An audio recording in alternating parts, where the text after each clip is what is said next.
good afternoon mga loves. Welcome back sa ating panibagong vlog, panibagong content.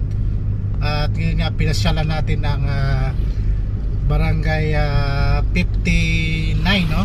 Puro Legazpi City, kung saan nga mga loves ay talagang dinarayo ito ng mga tao tuwing Easter, no? Sunday. So napakaraming dumagsa dito mga residente, galing pa sa iba't ibang lugar para maligo dito dahil nga ito ay walang bayad, walang entrance fee. So free lahat ang dito, lahat ng gustong maligo. Kaya ito, sisilipin natin kung gaano kadami ang tao. So ngayon nga ang oras natin ay mag-alas 2 halos imedya na, no, ng hapon. Kaya titingnan natin kung ano ang sitwasyon dito.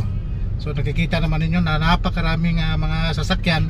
So tingin ko medyo nabawasan na nga ito dahil nga pahapon na. Kung kaninang umaga siguro napakarami, pero hindi tayo nakapunta dito dahil